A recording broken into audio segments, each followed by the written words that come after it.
What's up, everybody? Good morning. Welcome to Coffee and Cars on a Thursday. Actually, this episode is going out on Friday, but it's the second one of the week. Blah, blah, blah, blah, blah. Anyway, I'm here with my main man. This is the Cody dog. He's my helper, as in he steals the tennis balls, and then we'll probably leave with it. Yep, just like right now. Okay, it's a good thing I got another one right back there behind me. All right, today we're going to be looking at elbows and wrists. So with the elbows, as we've talked about before, we want to make sure that our elbow pit is facing forward when we set up for our cars.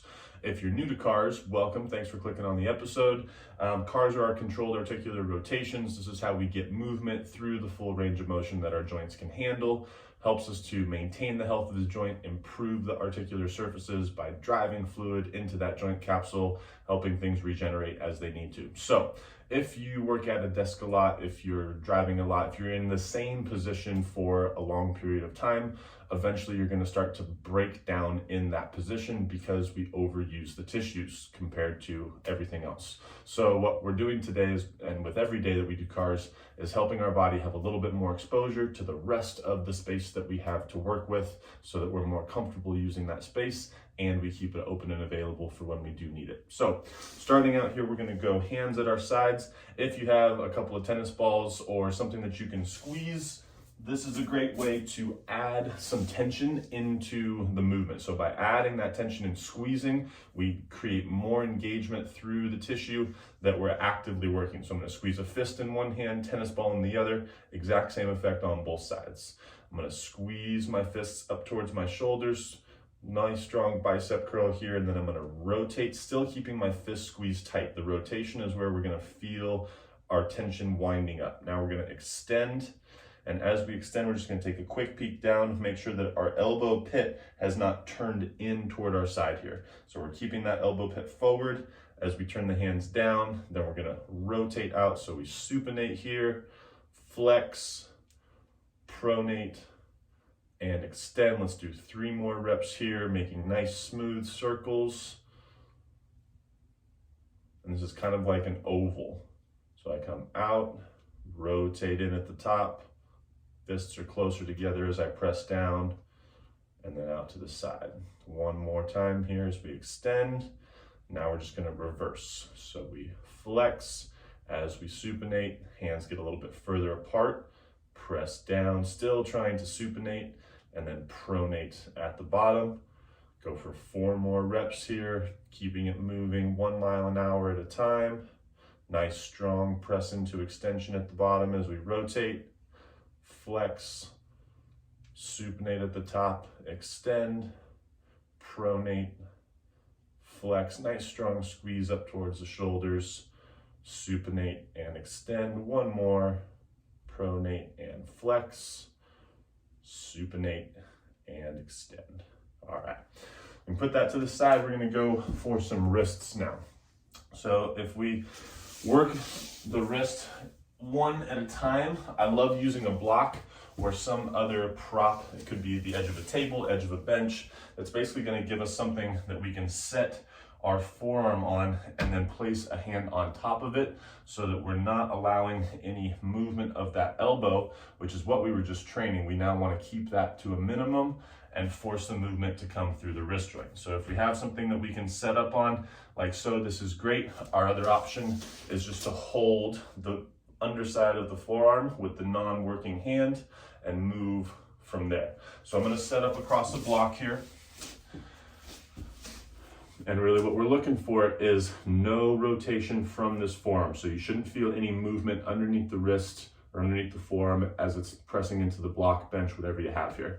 Other hand can go on top. And now we're going to go through our 4 directions of movement. So we have flexion as we press down towards the floor, extension as we squeeze up toward us. We have medial deviation, bringing the thumb in towards the midline. Lateral deviation, pushing the pinky out to the side. If I switch to a straight on view for you guys, this medial and lateral deviation is not much here. I'm a little bit skewed on an angle coming in across this way. If I set up straight on and then go to lateral deviation, it's like an inch. Not a lot of movement here. So just be mindful of that as we're going through. Don't try to overdo the rotation and then create compensation through the forearm. So keep it simple. All right, here we go. We're gonna go 5 reps each direction. So we flex down. We're gonna go outside first. So pinky out to the side, bring that fist up, pull it to the inside, press it down, keeping within what the joint capsule can do. So we're not getting any movement between the forearm and the block as we take the wrist through these rotations. Up, squeeze to the inside, press down. We'll go 2 more this direction. And we want to try to scour, kind of scrape against the outside of the capsule. So we're keeping the tension high, squeezing the fist nice and strong. As we get to the top here, we're going to reverse. So we press back to the outside, bring it down, squeeze to the inside, come up, stay as much up as we can as we press out and down, and then stay as down as we can as we come across and in. 3 more here. Working through these nice and slow. These can burn a little bit through the forearms. As long as there's no sharp shooting, pinching types of pains, we're okay to work through some discomfort, but we just want to be mindful of what our body is telling us. If we push too far, we don't want to create more stress on the tissue than it can actually handle. What we're going for here is a form of eustress, which is a positive stress that's going to impact change in the direction that we want to create that change without creating a potential injury. All right, so we're gonna flip to the other side here. Same exact setup. Get our arms set across our bench block, whatever we have. Or again, if you're just coming on, you can just grab the wrist like so, pull that elbow into the side, and then keep things nice and quiet through the arm as we just go through our wrist rotations here. So again, starting with our hand right over the top. If we're on a block or a bench, we'll come down into flexion, lateral deviation first, coming up, inside, pressing down into flexion again, trying to scour against the outside of that joint capsule, keeping the fist nice and tight, squeezing the thumb across the fingers.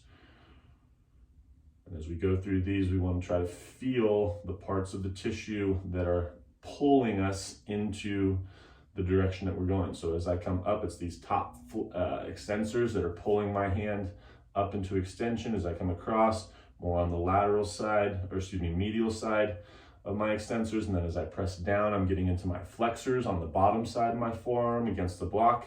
And as I come out to the side, more of these lateral extensors, again, pulling me up into that lateral deviation. Let's go 1 more rep. We'll finish at the top and then switch directions.